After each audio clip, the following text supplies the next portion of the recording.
Well, hey, good day to you. This is Todd. I am a regular dude walking in the Word. As we're going through Exodus, today we are going to look at Exodus 24. We're going to be doing this chapter all in one episode today. And it's called The Covenant Confirmed. A lot of times you'll see like titles in your Bible over the chapter or different parts of the chapter, and those are helpful. They're not inspired by the Word. They're not inspired by God. God didn't have those written in there. Those are put in there by different editors to kind of summarize that chapter. And so I look at that, and sometimes it's helpful. But this one, the Covenant Confirmed, is what it's called, and that actually is an excellent title for what we're talking about today. This chapter here is talking about the covenant God had with the nation of Israel and the different things that are going to be taking place with that, and he's just confirming that covenant. It's nothing new. This covenant goes all the way back to Abraham, all right? And so he's confirming that and just kind of setting some things in place for that. So anyway, we're going to read that today. It's kind of funny because tomorrow when we jump into Psalms for Sunday in Psalms, we're doing Psalm 24. So we're doing Exodus 24 today, Psalm 24 tomorrow. Let's read Exodus 24 today. And again, this is called the Covenant Confirmed. It says this: Then the Lord said to Moses, Come up to the Lord, you, Aaron, Nadab, and Abihu, and 70 of the elders of Israel. You are to worship at a distance, but Moses alone is to approach the Lord. The others must not come near, and the people may not come up with him. When Moses went and told the people of all the Lord's words and the laws, they responded with one voice, Everything the Lord has said, we will do. Moses then wrote down everything the Lord had said. He got up early the next morning and built an altar at the foot of the mountain and set up 12 stones and pillars representing the 12 tribes of Israel.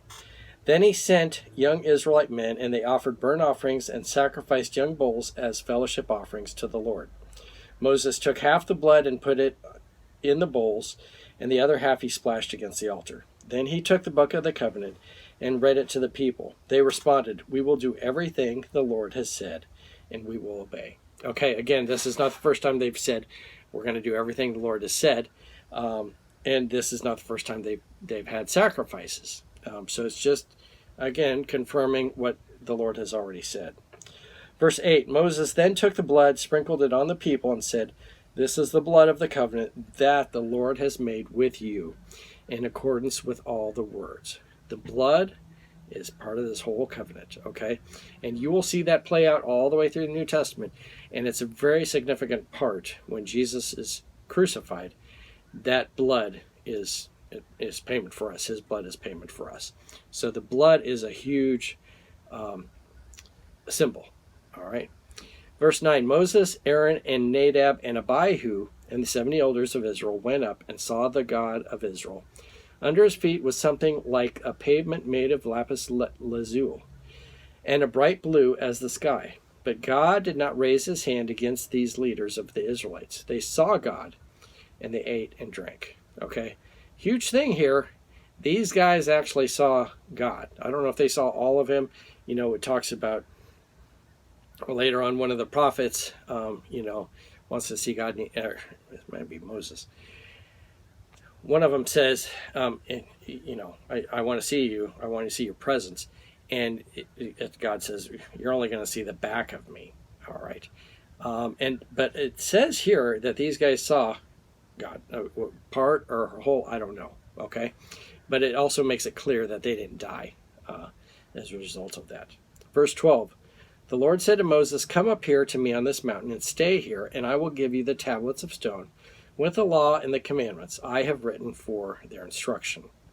Those commandments we read about already, part of the 10 Commandments. But there's more of that law that goes with it. Verse 13, Then Moses set out with Joshua his aide, and Moses went up on the mountain of God. He said to the elders, Wait here for us until we come back to you. Aaron and Hur are with you, and anyone involved in a dispute can go to them. When Moses went up on the mountain, the cloud covered it, and the glory of the Lord settled on the mountain of Sinai. For 6 days the cloud covered the mountain, and on the seventh day the Lord called to Moses from within the cloud. To the Israelites, the glory of the Lord looked like a consuming fire on the top of the mountain. Then Moses entered the cloud as he went up on the mountain, and he stayed on the mountain for 40 days and 40 nights. Okay, so he'd been there for 6 days, and then the seventh day he was allowed into the presence, and then he's up there for 40 days and 40 nights. Okay, huge thing for him to be up there. This chapter, again, is just confirming the covenant that God has for the nation of Israel. And you'll see that play out in our lives. You'll see this Bible is filled with things that just confirming God's love for us. He doesn't just say it once, but he says it over and over again. How he loves us and his plan of redemption for us. It's spelled out in here, but over and over again. And it's confirmed over and over again in there. All right. Any questions? Okay. Good. Hey, I'll look forward to seeing you tomorrow, because tomorrow we're going to be jumping over to Psalms, and we're looking at Sunday in Psalms, Psalm 24. All right. Thanks. We'll see you tomorrow. Lord's blessing to you.